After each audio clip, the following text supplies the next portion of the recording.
All right, good evening. Thank you for coming for this month Money Mastery Accelerator.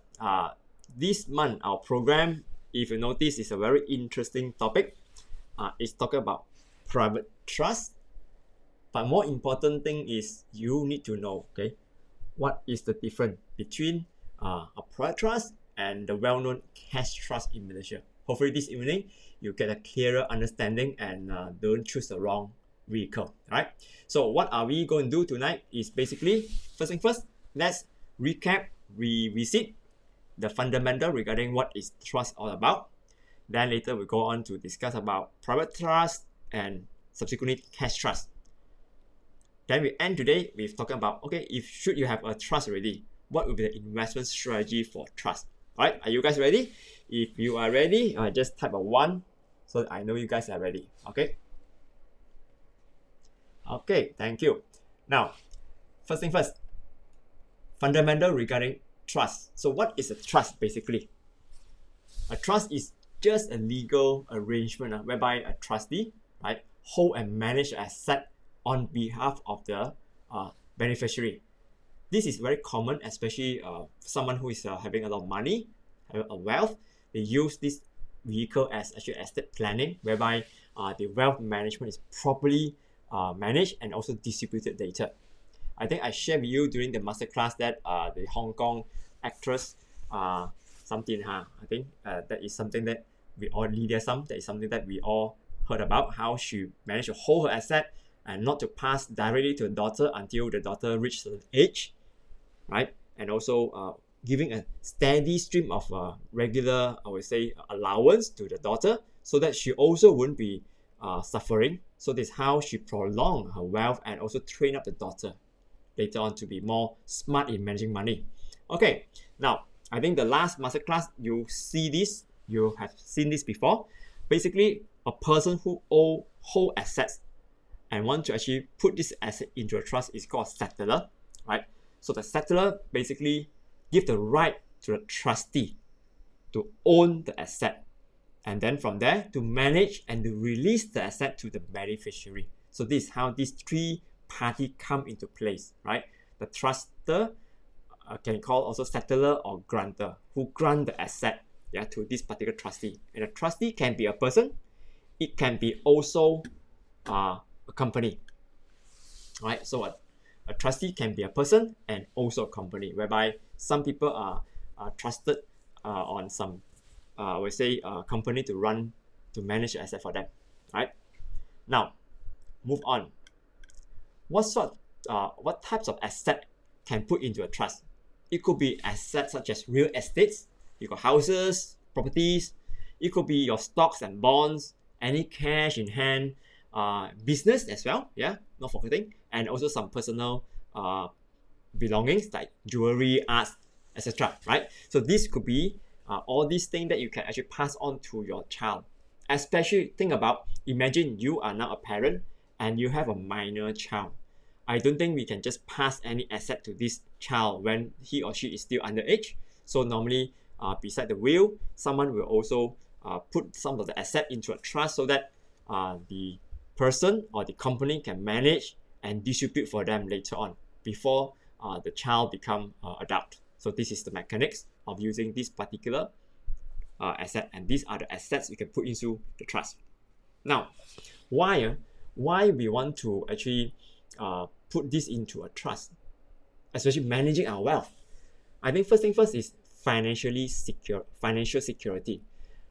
If you have a will, and the will is to pass to whoever the guardian of the child to manage the money, the guardian can be sometimes not giving the right knowledge, not acquiring the right I would say qualification to manage. At the end, maybe lose all the money before these minor kids become adult. That's why putting the asset into a trust managed by professional, you will have financial security in this way, not to be misappropriated by anyone, right? Second thing is administration advantages. That means by placing the asset into a trust, basically you streamline a lot of administration processes, especially for those of us who actually remember when someone passed away, the asset will be frozen. subject to whether you have will or no will. If got will, go to the court to get a probate. If no will, you have to go for the LA, letter of administration. The process can take 1.5 to even 7-8 years kind of duration. Now, by putting your asset straight away into a trust before we pass away means we cut away the administrative processes and also all the subsequent hurdle and the cost as well. So it saves a lot of our time. So administration advantage is one of the idea. Then we, in our lifetime, already second away some of our assets to our beloved one. Now, asset protection is a third benefit. That means, if you remember, whenever someone passes away, once we obtain the probate or LA, the money before passing down to the beneficiary, they have to pay to the creditor, pay to any, I would say, outstanding taxes. That means any creditor can come and take away the money you pass down. By putting this asset up front before we pass away into a trust means at the end of our passing, no one can claim, the creditor cannot claim that part of the asset. So it protects the asset from creditor and it will go straight to the beneficiary if you are trusted status so, right? And lastly is customization, right? By right, each and every trust is unique to the person. He or she can write specifically the requirement, how, the objective, how the distribution, and the tenure, so that you know it's for me and for my family member and my loved one. So it's actually for you to design. It's not a customized one. Hence, you have full control in basically designing your trust to pass down the money. Okay, example of trust, especially in wealth management, can be family trust. That means this money is set aside to be managed and distributed to our next generation or even cross generations. Second is charitable trust. We want to establish this particular good faith to actually support any organizational, any charitable organization, right? So that they can benefit from you. And third is special need trust. That is especially for family members with disability. I think people, example, got any siblings, any children that is Down syndrome, who actually basically cannot manage self, can't even manage finance or money. I think we need to think for them and set up special need trust for them. So this is actually could be for that special usage, right? So basically this will be the backbone, the background why what are the benefits of having a trust. Now let's go to the second topic, specifically talk about private trust. Private means for you especially. Now, how to have the private trust established? There are two steps. Step number one, understand. You need to understand what is private trust. Then second step, only you set up this particular trust, right? So it's very important to understand your purpose, right? What is to be included there before you actually set up the trust. What you need to do is, step one, understand the private trust. What is the purpose? Why you want to have this? And who are the beneficiaries? You need to understand that, right? Is it for my children's education because he or she is minor now? Is it managing my family wealth so I can pass on to 3-4 generations? Or is it to support a charitable cause, right? So you need to know what is the purpose of me having this trust. Second thing is, who are the beneficiaries? Clearly stated or identified the individuals or even the entity will receive benefit from this trust. You need to have, first thing first, this step done. Now, of course, along with this, you also need to think of, okay, what will be the cost and benefit? Cost and benefit. Now, is it for asset protection, right? Is it for asset planning, right? You need to know whether you can save more money by passing down via will or passing down via a trust, right? Then from there you compare what are the different vendor or different provider that can provide you the service, which one is more cost effective, which one has I would say fees, ongoing fees. You need to compare and choose the right one, right? Now, let me share with you one thing. Before we talk about cost, let's talk about benefits. I think again and again, we talk about asset protection, right? Protect from creditor. That is the first thing we need to understand, so that if my business go bust or whatnot, at least I know this asset is already taken out, so no one can claim for it. So we place this in the trust is to protect the creditor to get from you, right? Second thing is family disputes. Will is not 100% bulletproof. Someone can challenge. You heard many stories regarding family members go to court to fight when the deceased pass away. The children, right, the siblings all fight against the same asset, right, claiming that maybe the last will is not valid. So that's why, to avoid family disputes, maybe trust is one of the way to mitigate all this conflict. You place during a lifetime the asset into the trust and state clearly who can benefit from them, from this particular asset, and no one can challenge you, because if during your lifetime you are there to give your testify that yes, this is for this person. Now, second, asset planning, right? This is one of the best way or most effective, efficient way to transfer wealth. That means you, during lifetime, pass this asset into a trust, and from there, you don't have to go through the probate process or the LA process, whereby the legal processes. So it's very efficient, very fast, and most importantly, you also have full control over distribution. That means you now can specify how, when the beneficiary can receive, and then perhaps if you have minor, then how to have the minor to actually inherit this at what age, so that it's actually entirely passed down effectively to them. Third is tax efficiency. As I mentioned, when someone passes away, yes, Malaysia, we don't have estate tax, but anyway, when we go through the probate or LA, there are some fees to be paid, right? So when you pass your asset during lifetime via a trust, you don't have to go through that process. It will save you the hassle and some money there as well, right? So tax efficiency.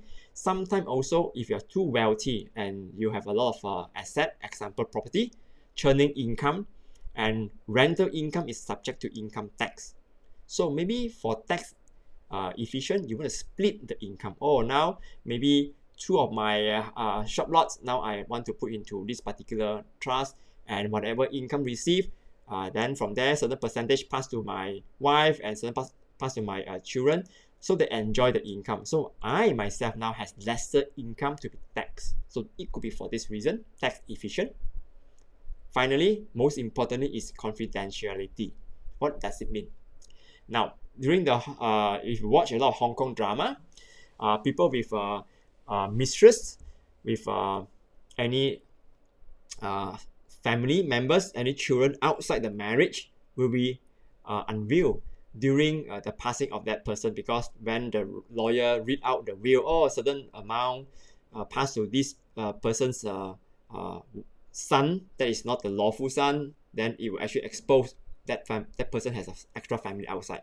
But versus if he is smart enough, he would have done it this way by putting the asset under a private trust for the hidden family, so that the legal family will not be able to know this and go and challenge the will, right? So confidentiality, whatever you do, you pass on, is only you, yourself, and the trustee. Other than that, no one will know there is such a transfer asset and whatnot, right? That is actually the benefits. Now, of course, there will be costs associated when we look at setting up a trust. What are the costs, right? Now, to set up the private trust, you have to think of one thing called legal fee. Definitely, you need to engage a lawyer to draft the trust deed, right? And also provide legal advice, typically involving legal fees. That amount can actually range from 3,000 to 10,000. So legal fees is one area. to have this particular trust deed in place, you have to actually register. So there will be also to register the trust deed, right? So there will be additional registration fee as well. So set up this particular private trust, you need to have a setup cost. This is one time. But moving on, every year, of course, this particular trust also are subjected to the ongoing fees. There are two fees involved here. First is the trustee fees. Trustee fees, whereby the professional trustee who manage asset for you will charge you a fee for their service. It can be a fixed amount, yes, or even a percentage. Normally, the range of the fee is between 0.5 to 1.5% per year, right? Then, not forgetting, there will be also administrative costs, additional costs like accountant fee, auditing fee, and other administrative expenses, right? So there will be the cost involved here. Now, to understand step one, beside the purpose, beside the beneficiary, beside the cost, beside the benefit, next is trustee and trust deed, right? Trustee and trust deed. Who can help you to manage this? Trustee is a person or entity to manage your trust, right? Trust deed is the legal document to establish the trust, to outline the term and also the condition under this particular trust operates, and then from there define the role and responsibility of the trustee, the right of the beneficiary and whatnot. So this will be the governing paper. Now, there are a lot of companies in Malaysia who can do the service for you beside an individual. Reason why we find a company, because they are large enough entity. They also got, I would say, professional experts there to help you. If you notice on the screen, there are easily, I would say, 10 companies that is considered the licensed trust company in Malaysia, who are actually licensed in Malaysia. Many of them are bank-based company like CIMB, Maybank, Public, RHB, yeah. So some are investment company like OSK, yeah, Avin Huang. Of course, we have also Rockville. So these are the ones that actually are the licensed company in Malaysia to do trust for you. So if you were to write your trust, you can go to any of this bank outlet or any of this company. From there, ask them for it. They can do the service for you. So these are the company. Of course, you can ask a lawyer to draft the trust deed for you as well. Okay. Now, step number two. Step number two is to set up this particular trust. As I mentioned, draft the trust deed and then register. Yeah. Look for this company and then they can do it for you. Now, I think a lot of people get confused here, right? Because in the market, you may come across people asking you to, oh, let's go for any cash trust or investment trust. So I just want to also bring to attention what is the difference between these two, right? What is the difference between a private trust and a cash trust? Whatever we discussed up to this point, we are talking about setting up a private trust for you, right? So we have companies that are recommended for you to go for the service, right? Most importantly, look for the right company to do for you. Set up is the second step. Right? Draft the trust deed and then register to make it a legal document. All right. Now let's move on. Cash trust. What is cash trust? To my understanding, right? Cash trust is basically a specific vehicle, right? Whereby it will help you to hold your asset, but in the form of cash or cash equivalent, right? It managed by a trustee to generate income or to grow your money for you. So this is what I understand. Now, why people use cash trust? Cash trust is a legal company, legal entity. Basically, it focuses on its benefit, whereby it's very liquid. They mean easy to access for cash. You can just go back and ask them, okay, now I need more cash. It can also help you to generate for income. Example, they invest in low risk mechanics, whereby they will help you to earn interest, dividend, and then distribute to you, right? and it's very flexible, can set in for short-term or long-term financial goal, right? So this is something that is supposed to be used in this way. Nevertheless, in the market, you may come across people telling you, oh, let's invest in cash trust. Now I have concern. Cash trust is supposed to meant to help us to manage our money to in the short term, supposed to be maintain liquid. So if someone come to you and talk about, oh, let's invest, let's put your money here and invest. First thing first is the investment risk, right? Whether this investment return that they show you or promise you, is it unrealistically high? Because I told you just now, cash trust supposed to invest in cash or cash equivalent vehicle. So that it means if you look at FD as a benchmark in the market, 3-4%, I think that would be the maximum, right? Not only below 4%. But if someone told you that the investment can be as high as, I don't know what is the amount, double digit or somewhere slightly below, so it would be double than the cash FD return. So is it possible to have that when you invest in the cash or cash equivalent vehicle? Well, investment risk is first thing. Second is a trustee liability, right? Important to choose a company with trustworthy and also competent, to run your trust. You have to do a fact check. Who are these people behind running this company? Are they really having the experience and also the credibility to do this for you, right? And third is very important. You have to really read the fine print. Is there any fees, any charges, right? Because what I do understand, sometimes they do impose also marketing costs such as commission. That means someone inviting you to join or to invest in a cash trust whereby there is commission. So you can make the numbers, do your own calculation. If the return in any FD is only 4%, then there is also annual fees that you have to pay for the trust deed. Then where is the investment return come from, right? And also not forgetting there's also commission, right?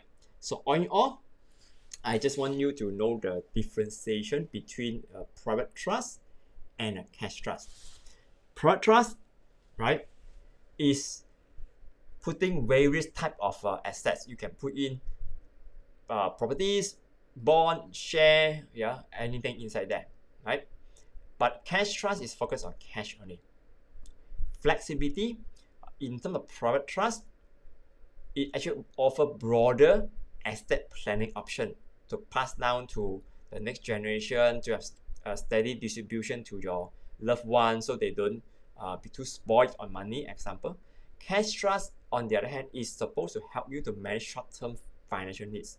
You invest or you put into a cash trust, so it regularly give you short-term return so that it manage your cash. Example, if we grow older, maybe at one point, maybe 70, 80 years old, maybe our mind will not be that sound anymore.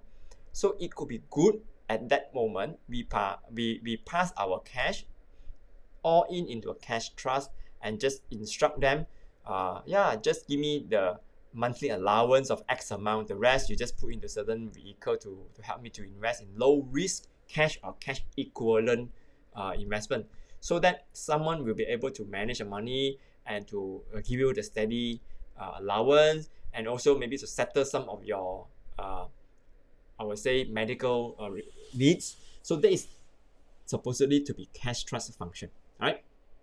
Now, risk and return. Private trust, it has a potential to go for higher return because now you can instruct and put in the trust deed to invest in whatever vehicle you want because you're looking for long term. You can grow your asset. For cash trust, supposed to focus on capital preservation and put in things that is with low risk, hence low return, because we want to have the cash distributing to us to use when we are 70 years old, 80 years old, and not to invest into risky investment scheme whereby it can potentially I would say lose our capital, right? So be careful, be extra cautious. If someone approach you, oh, my cash trust project very high return, more than whatever, so you got to be very, very careful, right? So that will be something that I would like all of us to understand regarding what's the difference between a product trust and a cash trust. All right, now let's assume you understand the importance of having a product trust, and you know your objective is for certain reason, and you have your beneficiary identified, right? So in the trust deed, you do put your money, your asset all in there. Like Lydia Sum, right? She's very smart in a way that she know that her daughter is still very young and not able to manage large sum of money or asset, and she is also afraid if anyone cheated the daughter and cheat all the money away. So she instruct the trustee to give her daughter a fixed allowance every month.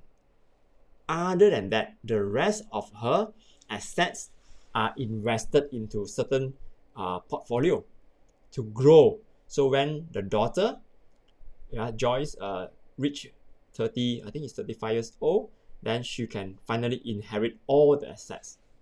And in fact, after so many years, at the end, the daughter inherited with a good return, right? With a good return.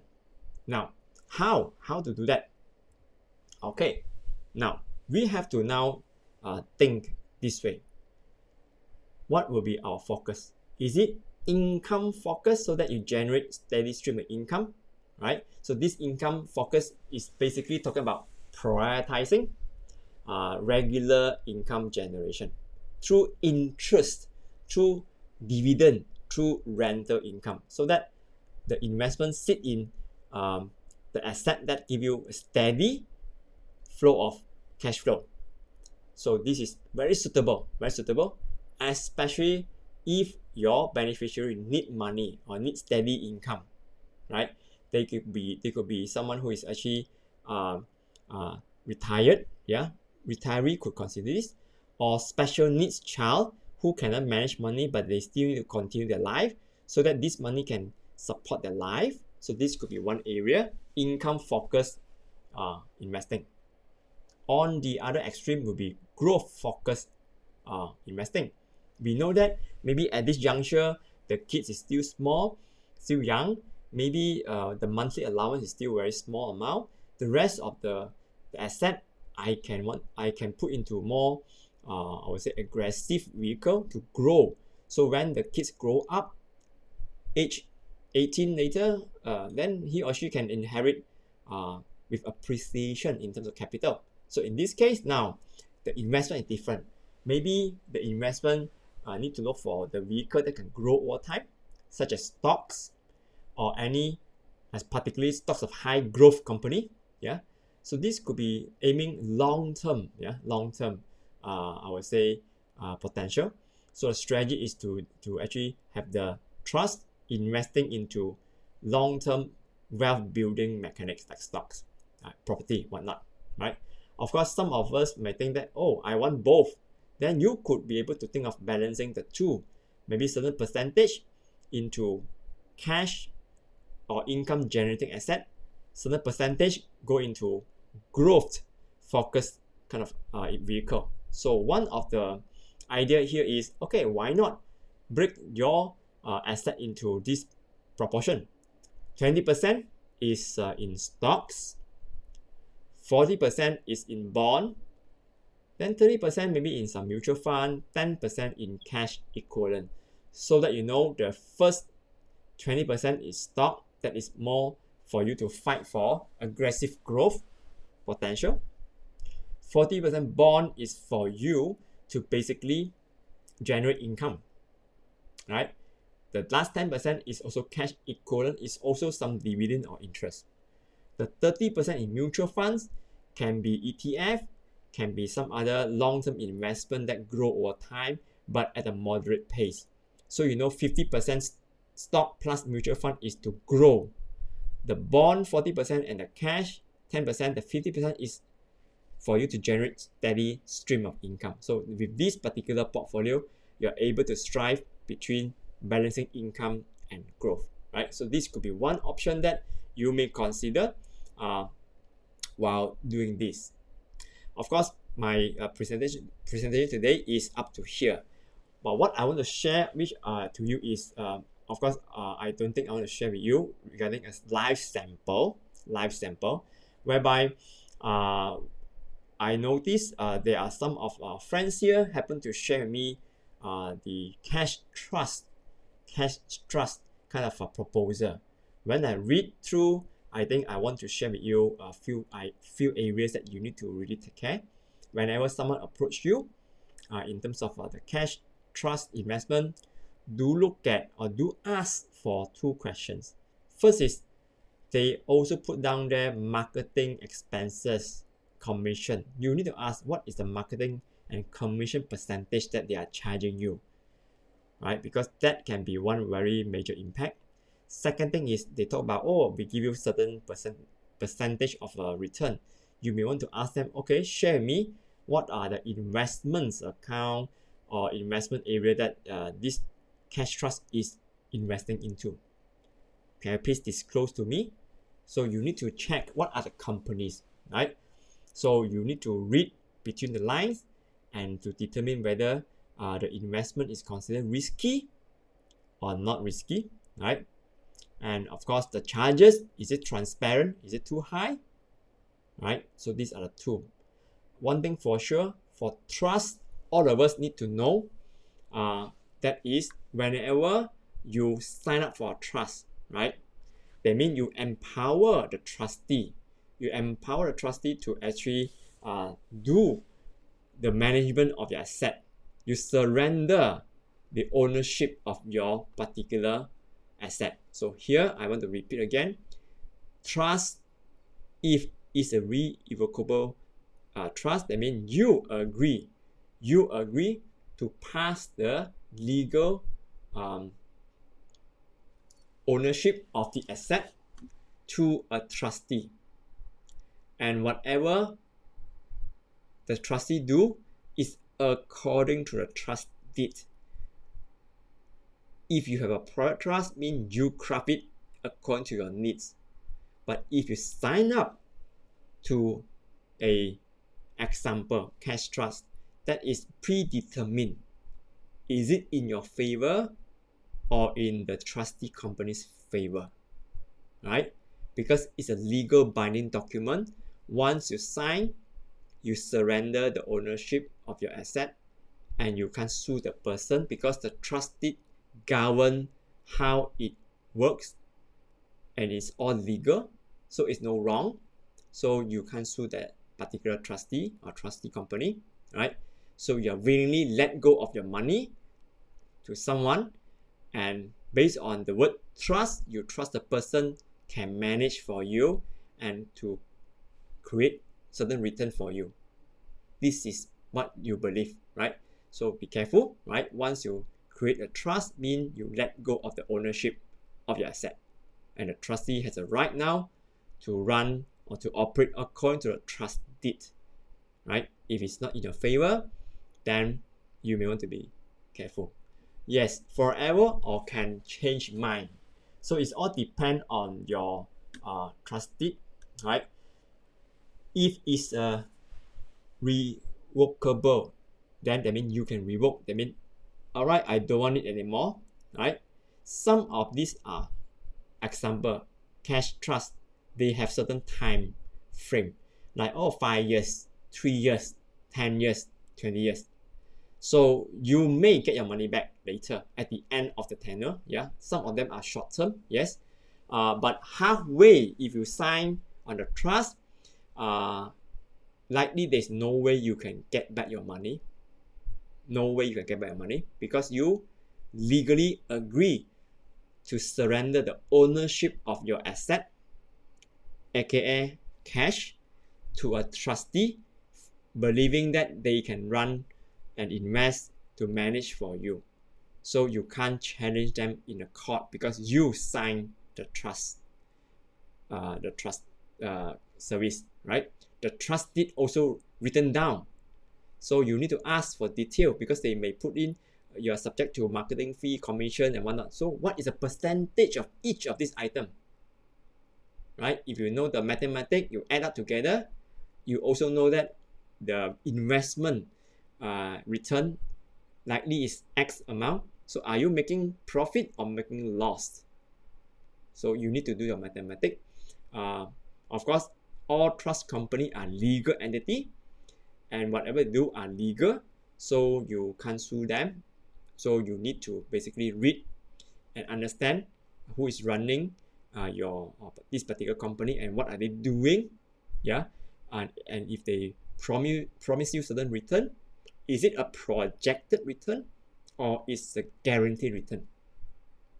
So these two words has got a lot of distinction, a lot of differentiation. Guaranteed versus projected, right? And of course, if they invest wrongly, they are not liable for any legal action. Sometimes they have this particular clause inside, so it's all subject to individual reading the document before you pass your money. Remember, I think so far so many months, whether to invest in shares, mutual fund, ETF, whatnot, one thing for sure is you need to know what are the charges. You need to know need to learn the fine print, yeah, any surrender charges, any penalty. So these are things we need to really read thoroughly, and also do not trust what people say. Read the document, right? So this is what I believe in the market. Trust is a good vehicle, but abused by some of these players out there, whereby I think we think I think especially cash trust is now associated with a very negative name. It is for good usage, just that sometimes some people may operate differently, and for people who don't read the fine print or who are too naive to believe that the return is so high and put all the income there, they will be the victim for scam. But cash trust is a legal vehicle. Trust companies are also legal entity in Malaysia, registered under SSM, right? The only thing is they don't need to register or approved by Bank Negara or security commissions, so they are not governed by these two bodies. Hence, they are not subjected to very stringent governance. Yeah, so that is also one area. I think there are many talks now in the market talking about do we want to have a review on how we can govern the trust company. So that is something that we all need to learn about this subject matter. All right, so I just pause here for a while and ask anyone got any question, you can type in the chat box.